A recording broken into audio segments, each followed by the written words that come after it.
no hay ningún problema. A ver, ¿quién me quiere compartir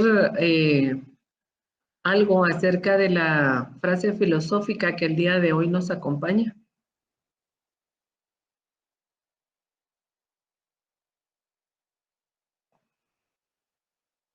Aparte de Julio.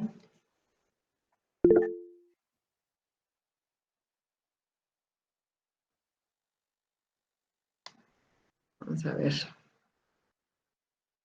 Licenciada, buenas tardes. Ay, gracias, buenas. Le saluda Carlos Magarín. Dime, Carlos. Sí, por lo que estaba yo leyendo y analizando es que como que los hombres como que es más referente a lo de la República en Aristóteles, donde decía que los hombres se dejaban guiar por sus instintos, o sea, por sus sentidos, por lo que veían, por lo que no eran conscientes de la realidad en que estaban. Entonces se dejan más manejar por el sentido del alma. O sea, eran, como el alma viene del sentido animal, ¿verdad? O sea, que eran guiados más por los sentidos y por el instinto que por la conciencia y el análisis de su realidad. Eso es lo que yo entendería. Ok, muchas gracias. Gracias, muy amable, Carlos. ¿Alguien más?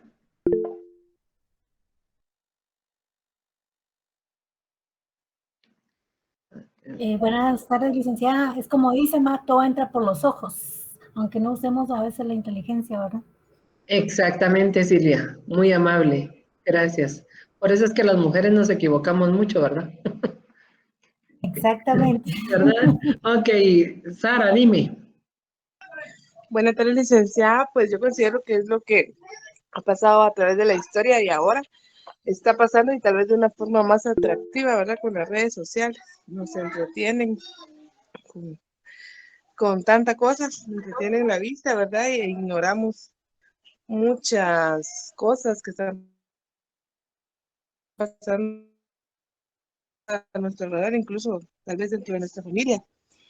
Y juzgamos solo por lo que vimos y a veces hasta por lo que vimos, ¿verdad? Y no sabemos qué hay más allá. Entonces, y considero que en lugar de avanzar, vamos retrocediendo, ¿verdad? Porque seguimos en lo mismo. Y estamos dirigiendo nuestra mirada a cosas que ni siquiera tienen sentido, ¿verdad? Con esas redes sociales. Gracias, Sara. Sí, y qué bueno que hiciste mención a una situación que sería lo de las redes sociales, ¿verdad? Donde las redes sociales en lo único que a nosotros nos sirve es para ver, sin embargo no sabemos cuáles son los mensajes ocultos atrás de esas publicaciones, ¿verdad? Muchas gracias por esa observación. Aquí Maquiavelo nos dice, en general los hombres juzgan más por los ojos que por la inteligencia, pues todos pueden ver, pero pocos comprenden lo que ven. Es muy importante tomar en cuenta de que cada vez que nosotros hacemos una apreciación, cuando empezamos el curso, yo les indiqué, ustedes son estudiantes de Derecho y tienen que tener un poquito más de mesura a la hora de dar su punto de vista, ¿verdad? Porque como todo ciudadano guatemalteco, nosotros sabemos de todo. Y si no, lo inventamos. Pero de que participamos, participamos. El problema se da cuando por un error que nosotros podemos cometer, nos pueden tachar de ciertas situaciones que a nosotros nos van a llevar grandes consecuencias, ¿verdad? Porque a veces nos dejamos guiar o llevar por el momento, por el calor del sentimiento, y cuando vemos la consecuencia del acto que hemos cometido, ya después para qué, ¿verdad?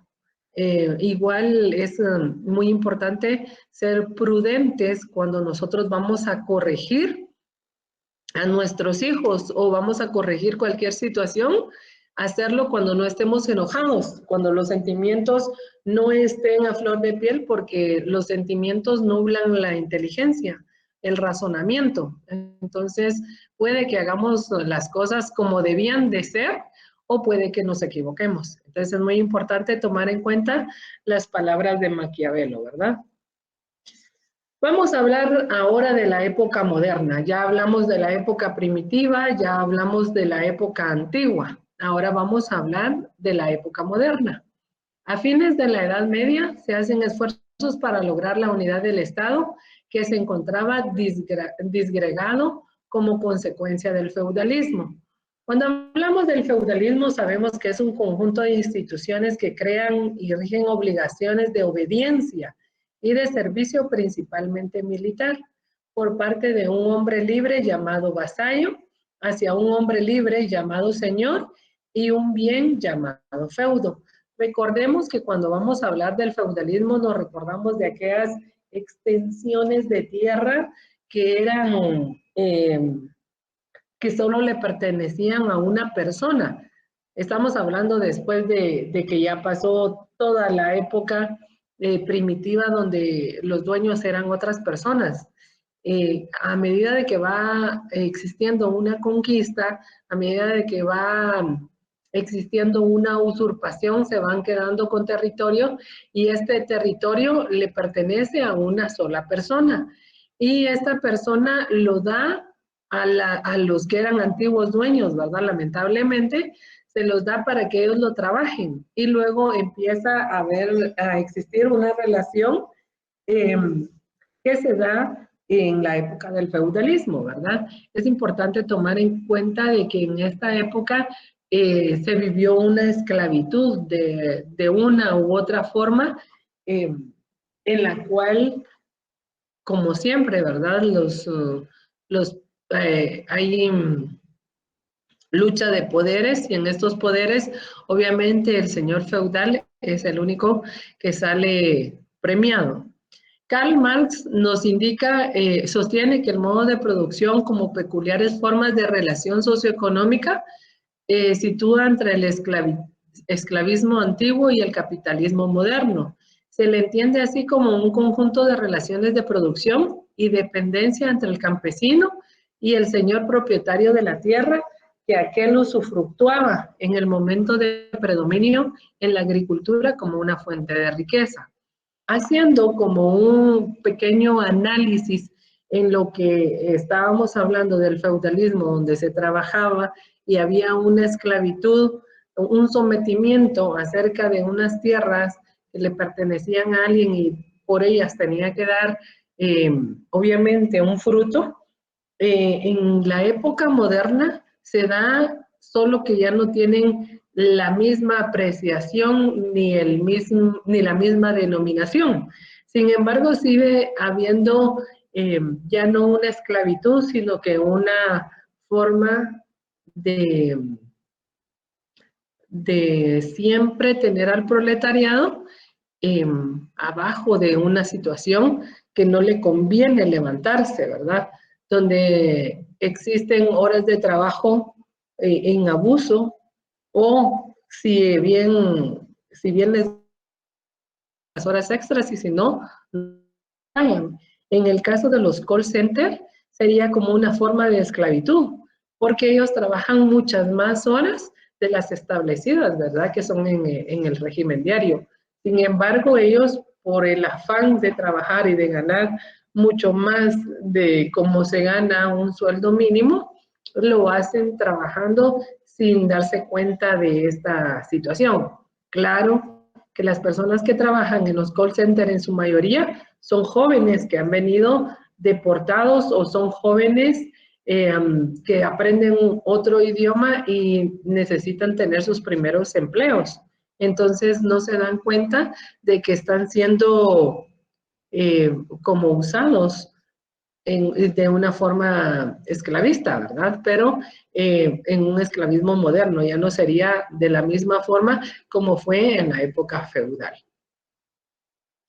En el momento del predominio en la agricultura como fuente de riqueza, dice aquí.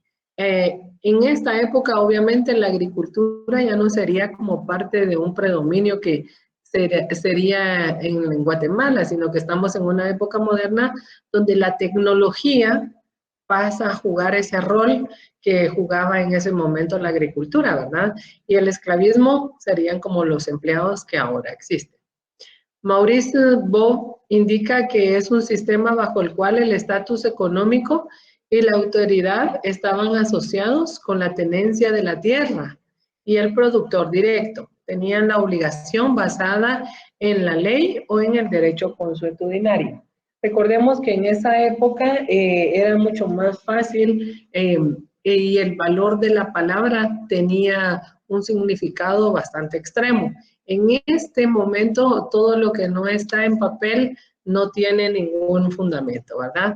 Ya el derecho consuetudinario es un poquito complicado manejarlo porque lamentablemente los valores se han ido mejorando y se han ido perdiendo, entonces ya no tiene el mismo valor que tenía en esa época. Vamos a hablar un poco acerca de Nicolás Maquiavelo. Aparece en el periodo llamado Renacimiento, quien con su pensamiento contribuye a ese estado que se le concebía como soberanía. Como ingrediente muy particular, Nicolás Maquiavelo fue un diplomático, funcionario, filósofo, político y escritor italiano, considerado como el padre de la ciencia política moderna. Fue asimismo una figura relevante en el Renacimiento italiano. En 1513 escribió su tratado de doctrina política titulado El Príncipe, póstumamente publicado en Roma en 1531. El monismo tuvo su ejemplo en la organización de la Iglesia, que influyó en lo unitario del Estado moderno, superando al dualismo que existía entre el rey y el pueblo, entre el poder espiritual y el poder temporal, característica de las sociedades políticas de la Edad Media. Recordemos que Nicolás Maquiavelo tenía, por su peculiar forma de ser, él tenía muchísima influencia sobre las comunidades en Italia. Por eso es que él daba mucho la lucha que había entre el espíritu y el poder, porque él manejaba mucho ese choque que se podía dar entre las comunidades, ¿verdad? Fue así que él escribió una obra, pero no fue hasta que él murió que pudo ser publicada para poder tener... para poder evitar la consecuencia de de todos los seguidores que él mantenía, ¿verdad? Y no hacer un movimiento mucho más grande que influenciaba a las masas. El monismo tuvo un ejemplo de organización de la Iglesia que influyó en lo unitario del Estado moderno, superando al dualismo que existía entre el rey y el pueblo, entre el poder espiritual y el poder temporal, característica de las sociedades políticas de la Edad Media. Estamos hablando de la Edad Media, no donde existía una democracia, sino que todavía había una monarquía absoluta donde el rey era el único que mantenía el poder sobre todas las comunidades. Había delegaciones de poder, pero solamente eran para poder llevar a cabo todo lo que él necesitaba que llegara a sus manos. No era que él delegara poder para poderlo delegar y que otras personas estuvieran a un nivel igual que él, sino que él únicamente lo hacía como para mantener el control de las masas.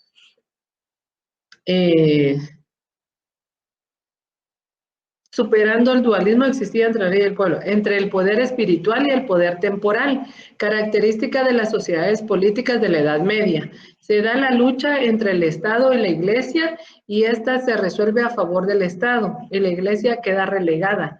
Nace el absolutismo como una solución apropiada para realizar la unidad del Estado.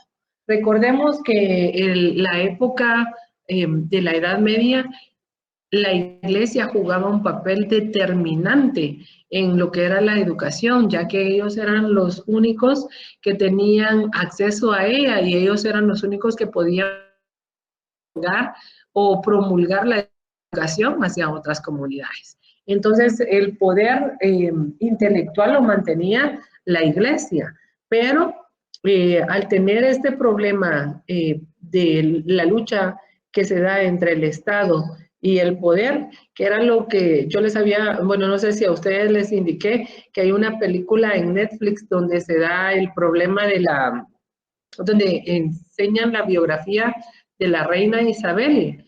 Y en esta parte hay unas partes donde ella indica que ella es educada sobre todo lo que tiene que ver con la Constitución, pero ella no es educada para poder tener una relación con los diplomáticos.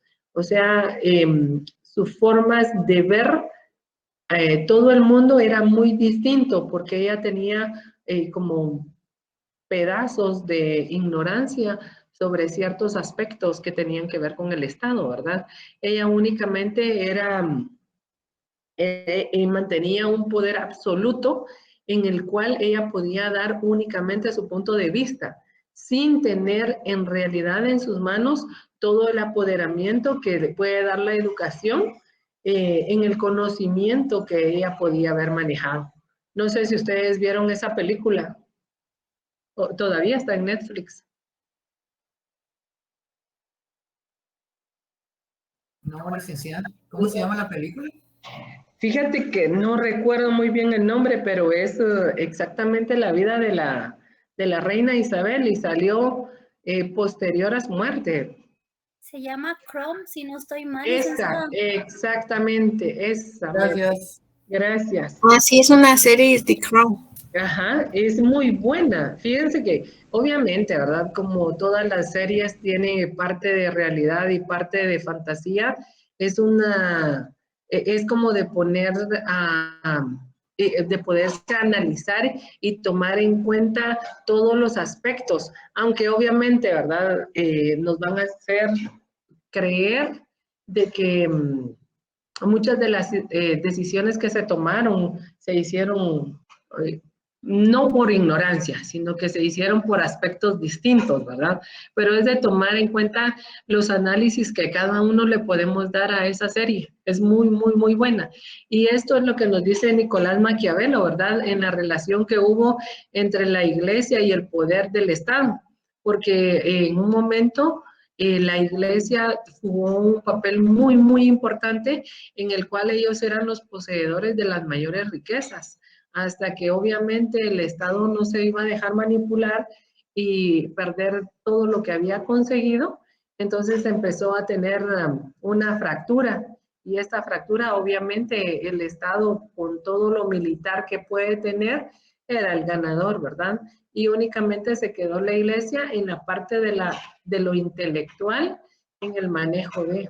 Entonces es muy importante tomarlo en cuenta.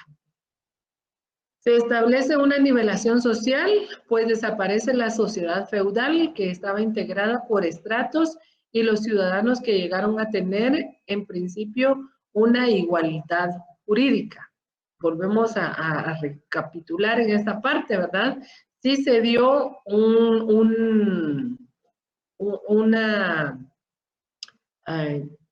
como parte del poder se fue dando a otras personas, pero en realidad nunca hubo una igualdad, porque en este momento quien seguía manteniendo el poder era la monarquía, era el Estado. No era que hubiese un estrato social en el que iba a ir delegado cada uno de estos, de este poder, ¿verdad? Sino que todavía se manejaba únicamente para el Estado. Se empezaron a tomar conciencia de que había que hacer algunos cambios y entre estos cambios estaba el principio de igualdad que se empezó a manejar al delegar partes del poder. Y el principio de igualdad nos dice que ante la ley se establece que todos los seres humanos ante la ley, sin que exista ningún privilegio ni prerrogativa de sangre o de títulos nobiliarios, que sería en la época de la monarquía, es un principio esencial de la democracia. Es incompatible con sistemas legales de denominación como la esclavitud, la servidumbre y el colonialismo. Estamos hablando de la Edad Media, donde sí había una esclavitud, entonces no podía haber principio de igualdad. Existía la servidumbre, porque en la época donde la monarquía estaba muy alta, obviamente la servidumbre era tratada como esclavos, entonces no había principio de igualdad y obviamente en el colonialismo, ¿verdad? En el Estado moderno se aprecian tres características. Número uno, la unidad que según Thomas Hobbes, esta es la voluntad superior que no se doblega ante otras voluntades. Número dos, la organización constitucional. Ya existe una constitución donde dice que todos somos iguales. En eso únicamente vendría a adecuarse en lo que sería la época moderna, donde la democracia ya tiene, ya está muy arraigada, ¿verdad? Pero en la época de la Edad Media es inconcebible tomar en cuenta esto. O sea, una comunidad organizada por las instituciones que aprendizaje. Y número tres, la autolimitación del Estado frente a los individuos, que en un orden jurídico regula las relaciones Estado-individuos, donde estos tienen derechos personales conocidos, derechos constitucionales constituidos en una norma constitutiva y organizativa de un Estado. Esto únicamente, este principio de igualdad, se va a dar cuando sea un principio esencialmente democrático, ¿verdad? Donde haya una organización y exista una constitución donde todos seamos tratados con igualdad. Tenemos también lo que es la reforma. Y la reforma se conoce así al movimiento que surge del cambio generalizado de los usos y las costumbres de la Iglesia Católica en la Europa Occidental. Volvemos a recapitular el papel que jugaba la Iglesia Católica, ¿verdad? Donde ellos eran dueños absolutos y en algún momento jugaron un papel muy determinante en todo lo que tendría que ver con la esclavitud y la servidumbre. Entonces, en esta época de la Reforma, se da el movimiento donde los usos y las costumbres de la Iglesia Católica desaparecen. A este movimiento se le llamó Reforma Protestante, derivado del intento de reformar la Iglesia cristiana, ya que un grupo de príncipes y monarcas protestaron contra la decisión de su emperador. Era lo que les estaba indicando, ¿verdad? En la época donde a algún emperador se le ocurrió, bueno, que nos apoye la Iglesia, porque necesitamos someter a ciertas comunidades. Entonces, le daban cuotas de poder y cuando vieron que la Iglesia Católica estaba tomando auge, ellos mismos, como dirían en el buen chapín, ¿verdad? Le jalaron las riendas para que esto ya no pudiera pasar. Esta reforma protestante derivó de que la Iglesia cristiana, de que los príncipes de todo el entorno de Europa Occidental y monarcas protestaron porque era demasiado la importancia que se le estaba dando, ¿verdad? Entonces rechazaron el complejo de sistema sacramental de la Iglesia Católica medieval que permitía y justificaba exageraciones como la venta de indulgencias.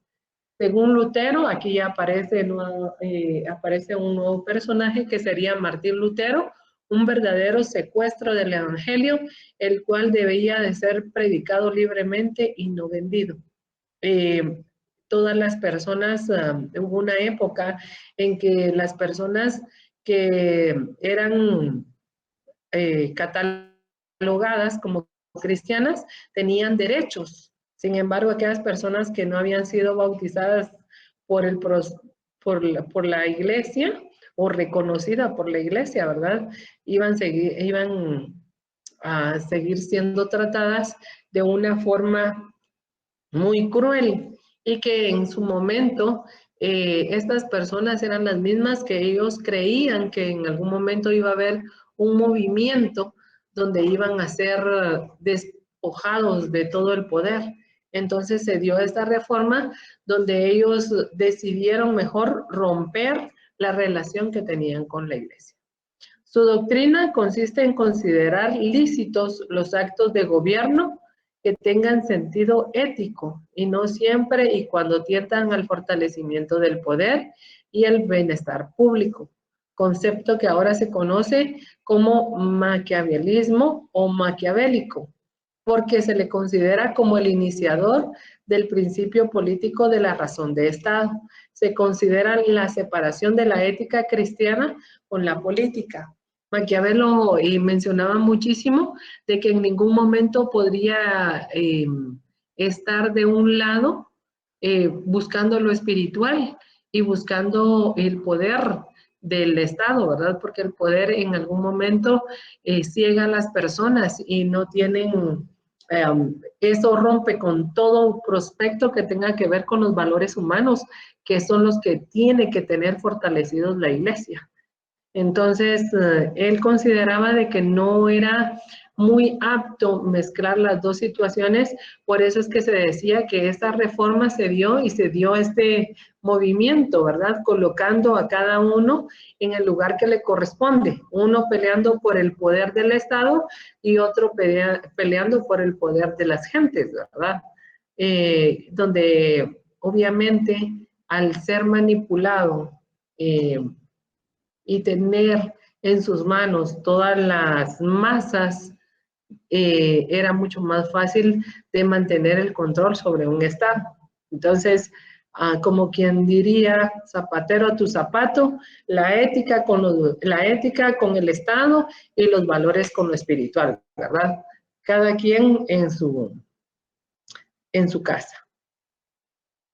El contractualismo no es una doctrina política única o uniforme, sino que es un conjunto de ideas con un nexo común, extremadamente adaptable a diferentes contextos, lo que explica su vitalidad y su capacidad para ir evolucionando e ir definiéndose hasta la actualidad. La estructura actual de los distintos estados y naciones generalmente dentro de los límites, no debe confundirse con la democracia, pues no todas las teorías contractualistas defienden modelos políticos democráticos. Cuando estamos hablando de contractualismos, rápidamente nos viene a la mente un contrato, ¿verdad? Cuando decimos que hay un hecho contractual donde nadie es obligado a aceptar las condiciones de otra persona, ¿verdad? Entonces, a esto se refiere el contractualismo, que es una doctrina no es una doctrina política, sino que simplemente es un conjunto de ideas, como cuando estamos haciendo un contrato. Se me ocurre hacer un contrato sobre el arrendamiento de una casa. Entonces, empiezo a colocar todas las ideas, ¿verdad? Yo creo que no es correcto que entren, si es un apartamento, después de las 11 de la noche. Considero en otro de los puntos de que el uso del agua y de la luz debe ser mesurado porque no va a pagar todo lo que el recibo que va a pagar la casa completa. O sea, todas esas ideas son parte de un contrato en sí. Puede decirse muchísimas más de las que se pueden imaginar, ¿verdad? Estamos hablando del contrato de un arrendamiento de un bien inmueble. Si hablamos del contrato de un arrendamiento de un vehículo, podría ser de que no salga de la ciudad o que no salga del territorio nacional. Entonces, todas esas ideas que se van a ir formulando van a quedar establecidas y de esa forma es esta doctrina política que se está dando, ¿verdad?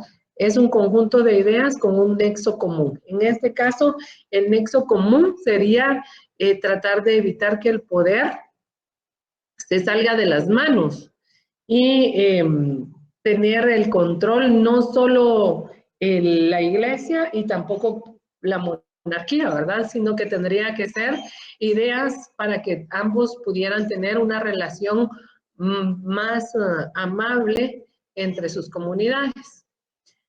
Extremadamente adaptable a diferentes contextos, lo que explica su vitalidad y su capacidad de ir evolucionando e ir definiéndose hasta la actualidad.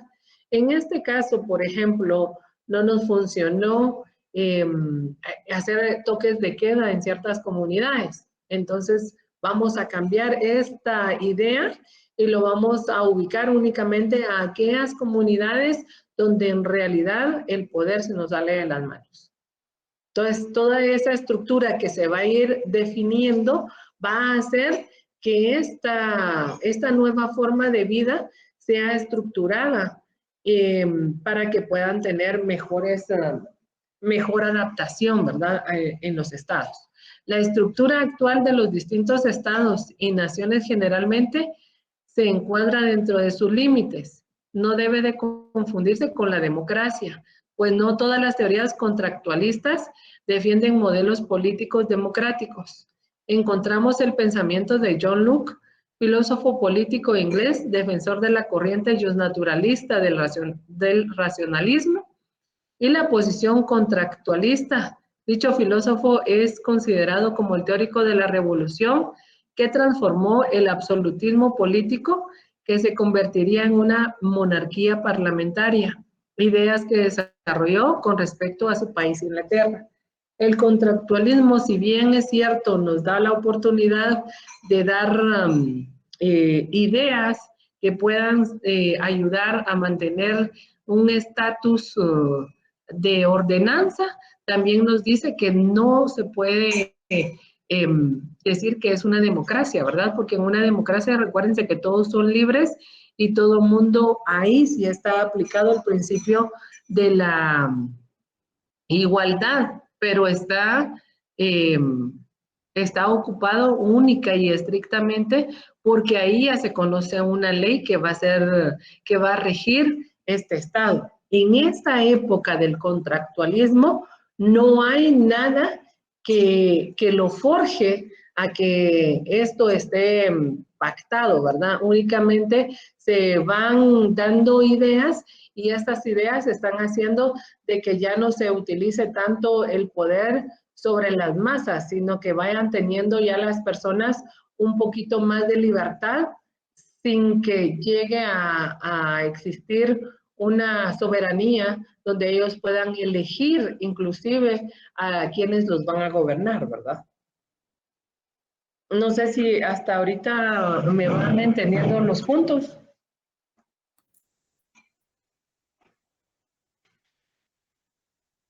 Licenciada, gracias. Sí, licenciada, gracias. Sí, licenciada, gracias. Ok, Ligda. muy amables. Entonces, a raíz de esto, nace lo que es la monarquía parlamentaria. Iniciamos que sí tienen un rey, pero en este caso, este rey va a tener leyes y estas leyes van a hacer que su gobierno sea distinto al de la monarquía absoluta, donde el rey era el único que tenía el poder de todo, ¿verdad? En la monarquía parlamentaria nos dice que es una de las formas de gobierno existentes en las democracias occidentales actuales, en la que el rey ejerce la función de Estado, de jefe de Estado, bajo el control del poder legislativo, o sea, el parlamento, y del poder ejecutivo, que es el gobierno. Es decir, el rey reina, pero no gobierna. Es el caso que existe en Inglaterra, ¿verdad? Que la reina está y sí tiene voto, sí hay una monarquía, pero es una monarquía parlamentaria, porque quienes en realidad gobiernan al final de todo, van a tener mucho voto, va a ser el parlamento a través de su jefe de Estado. Entonces, en su obra, Dos tratados sobre gobierno, que contiene las ideas sobre la filosofía política, John Locke hace referencia a una primitiva sociedad en estado de naturaleza, donde la convivencia es un contrato social y los hombres se encuentran de perfecta libertad para ordenar sus acciones y disponer de sus posesiones. Eso sería en lo que sería el estado contractual. Agrega que hay igualdad entre los hombres porque nadie tiene mayor influencia que otros y propone como forma de gobierno la monarquía constitucional y representativa, sosteniendo ideas sobre la economía que fueron un paso preliminar del futuro liberalismo. En esta película que yo les estaba indicando de la reina, ahí se pueden dar cuenta en la forma del gobierno que ahí se manejaba, que era lo que yo les estaba indicando. Ella es la persona que fue educada para reinar. Sin embargo, había una persona encargada que traía, por ejemplo, órdenes de vamos a invadir cierto lugar, ¿verdad? No lo vamos porque está haciendo mal a los intereses de nuestro país. Necesitamos nuevamente intervenir con fuerzas militares a ciertos lugares para que estas personas sean sometidas. Sin embargo, ella lo único que tenía era como una forma de aceptar lo que le estaban indicando o que el Parlamento le estaba indicando, que era lo que iba a pasar, ¿verdad? Esta es una monarquía parlamentaria donde el rey únicamente ejerce la función de Estado, pero no tiene el poder para poder mandar. Pero sin embargo, sí mandan algo, ¿verdad? Y por último tenemos la democracia, que es una forma de organización de grupos de personas cuyas características predominantes es la titularidad del poder que reside en la totalidad de sus miembros. La democracia es una forma de organización de Estado en la cual las decisiones colectivas son adoptadas por el pueblo mediante mecanismos de participación directa o indirecta que le confieren legitimidad a sus representantes. Como nosotros, siendo un país democrático, sabemos que este mecanismo de participación lo hacemos a través del voto, ¿verdad? Del usufructo que nosotros vamos a bien hacer uso de él en los próximos meses. Y con ello nosotros vamos a elegir a las personas que nos van a gobernar. Y aunque nos equivoquemos o hagamos una decisión incorrecta, nosotros lo hemos utilizado a través de ese mecanismo de participación. El hecho de que en una constitución está establecido y se les está indicando que la forma de ejercer soberanía sobre el pueblo es a través del voto, ¿verdad? Eligiendo de una forma democrática, porque todos van a estar en igualdad de condiciones a la hora de que van a presentar sus propuestas. En este caso, tenemos nosotros 23 partidos políticos, de los cuales estos 23 van a estar representados por varias personas. En algunos casos ya tienen establecidos los gabinetes y en otros casos todavía van a ver si logran pasar a alguna parte, ¿verdad? Dándole a ello el margen de lo que sería la elección democrática que se pueda sustentar sobre un país. En otras palabras, la democracia es una forma de convivencia social en la que sus miembros son libres e iguales y las relaciones sociales se establecen de acuerdo a mecanismos contractuales. Aquí volvemos a ratificar lo que habíamos dicho, ¿verdad? Cuando nosotros vamos a ejercer el voto, lo hacemos de la forma libre. Nadie nos obliga a votar por nadie. Recordemos que el voto es secreto y aunque nosotros estemos comprometidos con cierto partido político, esta persona no va a tener al 100% la forma de que nosotros vamos a votar por ellos, sino que ellos únicamente van a tener que confiar en la elección que se va a ir dando. Recuerden, hay partidos políticos donde el representante, yo creo que ni la familia de él vota, ¿verdad? Entonces, teniendo una cantidad muy pequeña cuando se va a ejercer el voto. ¿Por qué? Porque se conocen los planes, se conocen las intenciones y esto es parte de la convivencia social que se da en una comunidad al elegir y ser electo. Rousseau difiere de Thomas Hobbes y de John Locke por su concepción del estado de naturaleza. El hombre disfruta de libertad absoluta y se encuentra en igualdad con otros hombres, reflexionando que el hombre transforma la naturaleza y empieza con el cultivo de la tierra. induce la cultura y con ella la propiedad y la desigualdad de los hombres, y termina con un idilio de un estado de naturaleza primitivo. En esta parte lo que nos quiere decir Rousseau es que se da mucho que cuando unos hombres trabajan más que otros y conquistan la tierra, eso es lo que él quiere decir en una forma paradójica, conquista la tierra, obviamente va a tener mucha más riqueza que la otra persona que únicamente se queda observando qué es lo que el otro está haciendo, ¿verdad? Entonces aquí es donde se empieza a crear la desigualdad, pero la desigualdad siempre se da porque hay una persona que siempre da más que la otra. Porque en un estado democrático no quiere decir que porque yo trabajé 10 horas debo de tener el mismo salario que la persona que trabaja 2 horas, ¿verdad? Entonces va a haber una desigualdad, pero la desigualdad va a tener que afrontarse, porque él dice que cuando se conquista la naturaleza, esta se va a transformar y esta obviamente va a dar frutos.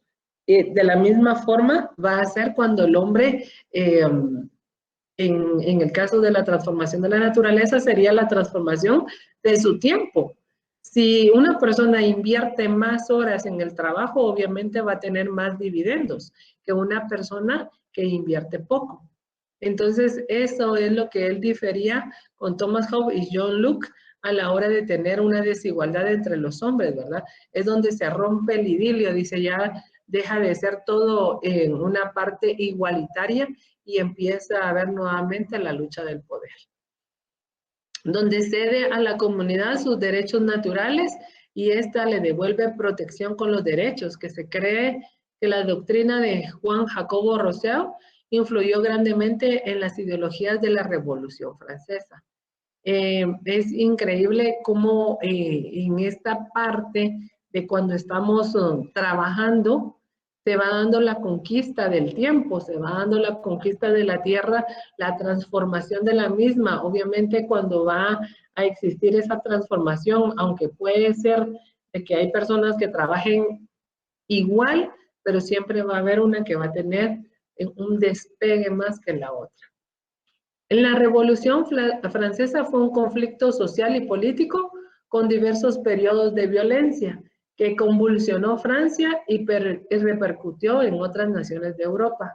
Marcó el final del absolutismo y dio luz a un nuevo régimen donde la burguesía y en algunas ocasiones las masas populares se convirtieron en la fuerza política dominante en el país. La revolución socavó las bases del sistema monárquico con un discurso capaz de volverlo ilegítimo. ¿Cuáles eran las los tres valores que se dieron en la Revolución Francesa? A ver si recuerdan.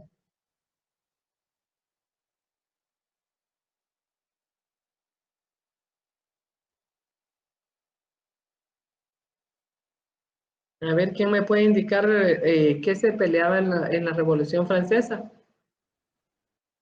Licenciada, considero que se peleaba por la libertad y por el igual. Por lo que yo recuerdo, el pueblo se levantó en contra del rey Luis y de Antonieta, ¿verdad? María Antonieta. María Antonieta, ajá. Ajá, se levantaron porque ellos vivían muy oprimidos, buscaban su libertad, su emancipación, y era demasiada la burla que tenían los monarcas contra los reyes, contra el mismo pueblo, ¿verdad? Buscaban su libertad. Mientras ellos morían de hambre, ellos despilfarraban toda la riqueza, ¿verdad? Había una frase que decía, si no pueden comer pan, que coman pasteles, ¿verdad? Ajá, exactamente. Pero, ¿cuáles eran los tres valores en los cuales se llevó a cabo la Revolución Francesa? Pues yo considero que búsqueda de libertad, no o sea, sé una es la libertad, muy bien. De ahí me quedo. La igualdad. La igualdad, muy bien. La igualdad y la fraternidad. La fraternidad, muy bien. Eran los tres, ¿verdad? Que se dieron a conocer, que era la libertad, la igualdad y la fraternidad. Después de aquel país que estaba sumergido entre tanta humillación, de estos reyes, de esta monarquía que se estaba viviendo, el pueblo se cansó, entonces hizo una revolución. ¿Qué manda? Hizo una revolución donde los tres preceptos que se lograron conseguir era la libertad, la igualdad y la fraternidad, ¿verdad? En consecuencia de lo que ellos lograron tener. En la Edad Moderna es el tercero de los periodos históricos en los que se divide occidentalmente la historia universal. En este periodo triunfan los valores de la modernidad, el progreso, la comunicación y la razón frente a un periodo inmediato anterior. La Edad Media, identificada como la Edad Oscura de atraso, aislamiento y oscurantismo, a la presente edad se le llama contemporánea por el triunfo y desarrollo espectacular de las fuerzas económicas y sociales que durante la Edad Moderna se gestaban lentamente, el capitalismo y la burguesía, y las entidades políticas que lo hacen de forma práctica. En esta época de la Edad Moderna es lo que estamos viviendo a través de lo que es la democracia, ¿verdad? Nos damos cuenta de que esta parte...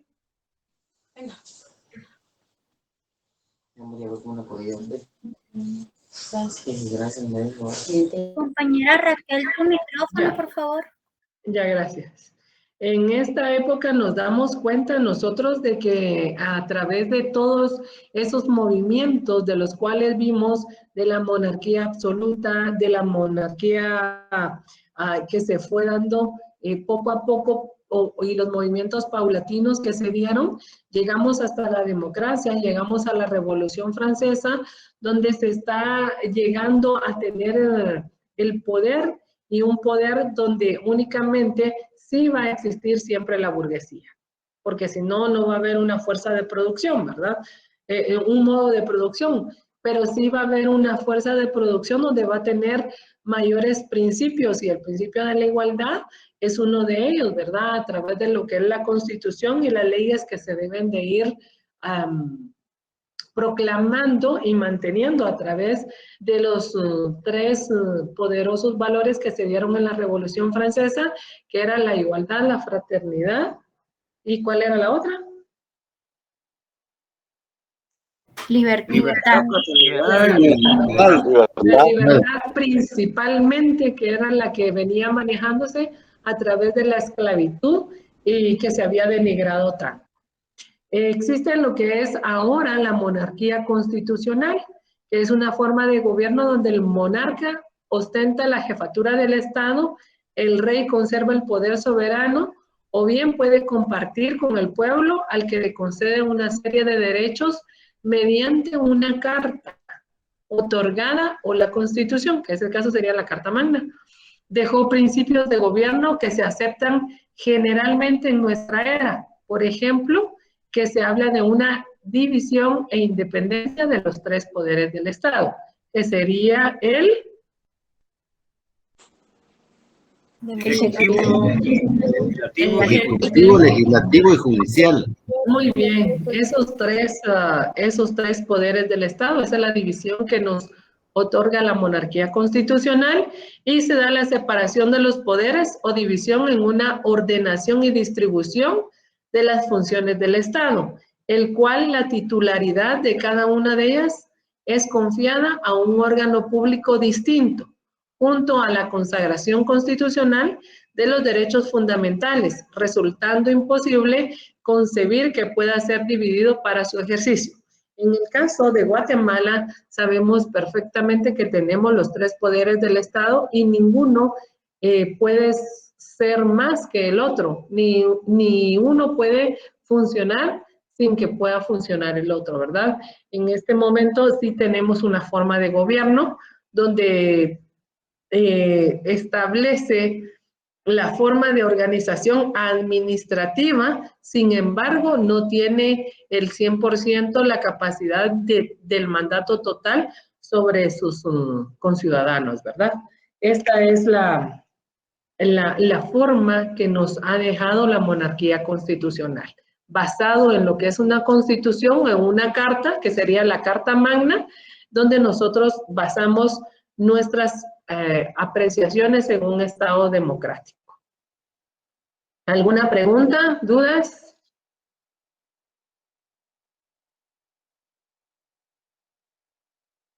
¿No? No, gracias. Ok, muchísimas gracias. Entonces, les recomiendo que vean la película The Crown. Es muy buena y van a entender muchísimo más lo que les estaba indicando en estas diapositivas.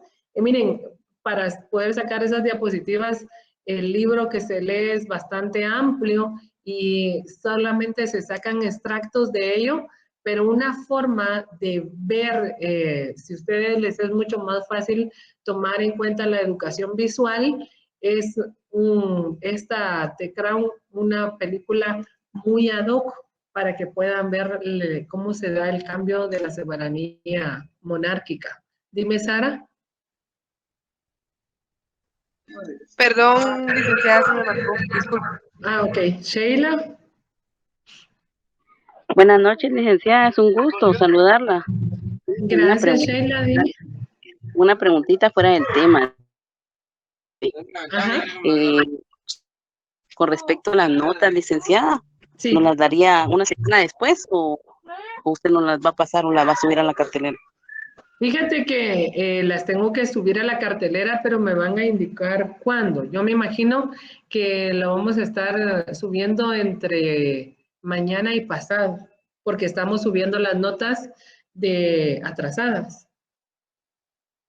Gracias. Oye, eso usted muy amable. Para servirte, Sheila. Dime, Carlos. Gracias, licenciada. Sí, fíjate que esto de Crown es una serie. Ajá. Y tal vez es por eso que es un poco más detallada y uno puede ver muchos detalles de la vida de la reina. Pero ahorita va por la quinta temporada, le comento. Sí, ya las vi todas. Créeme que al principio yo dije que aburridísimo, pero luego cuando se murió ella, el morbo, ¿verdad? De qué va a pasar con la monarquía de Inglaterra y entre tanto revolú que da el nieto, entonces dije voy a empezar a verla, pero luego vas buscando la forma de cómo se manejaba el Estado de Inglaterra, cómo fue a dar ella reina, y tú dices, bueno, es una reina, ella tiene el poder de hacer todo lo que debe de hacer, y no es así. No es así porque ella no es la que manda.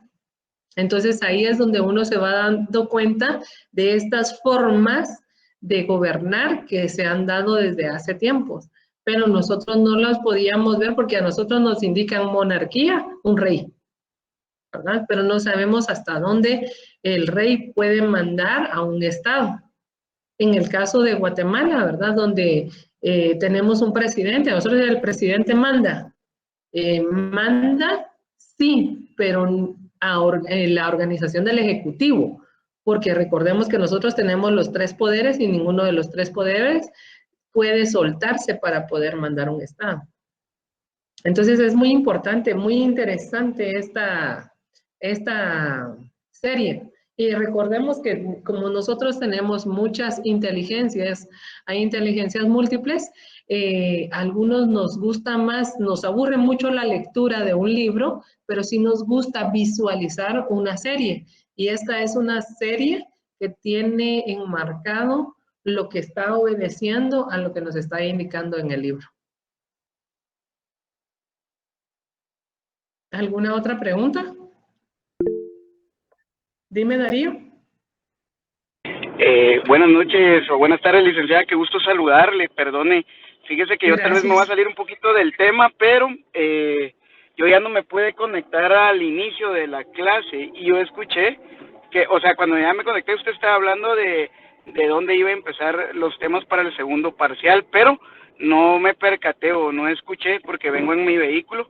Si de repente usted sabrá o tiene planificado más o menos hasta dónde van a llegar los temas, donde va a terminar para el segundo parcial, porque pues por la experiencia que tuvimos ahorita con los primeros parciales y el tiempo apremió y fue así como que muy corto, entonces para ir también uno planificándose y estructurando los temas y estudiando con tiempo, ¿verdad, licenciada? Exacto, muchísimas gracias. Fíjate, Darío, que tienes toda la razón, pero todavía no lo tenemos, porque igual las evaluaciones solo nos mandan el calendario y nos tenemos que adaptar a ella, ¿verdad?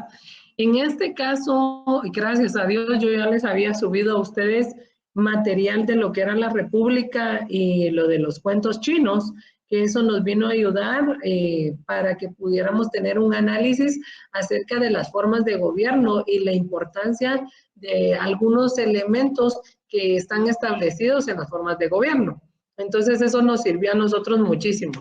En este caso, yo considero que voy a colocarles para que lean las biografías de los representantes de la Edad Media, de la Edad Moderna, como Jacobo Rousseau, Martín Lutero, Maquiavelo, y todo esto voy a dejar, el miércoles les voy a dejar para que tengan la biografía de cada uno de ellos, para que si en algún momento nos vuelve a pasar lo mismo, tengamos material para el examen.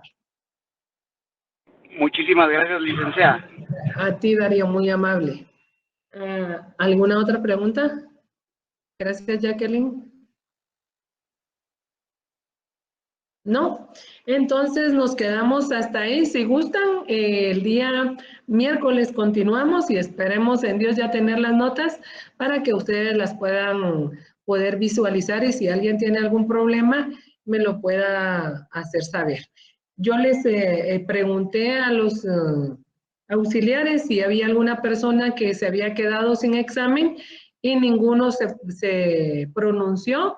Por ende, considero que las personas que no se examinaron es porque únicamente se asignaron y ya no asistieron a clases. Entonces, agradezco muchísimo la atención del día de hoy. Que tengan muy buenas noches y nos vemos el día miércoles. Gracias, licenciada. Buenas noches. Gracias, licenciada. Buenas noches. Muy amables. Buenas noches. Gracias. Buenas noches. Buenas noches.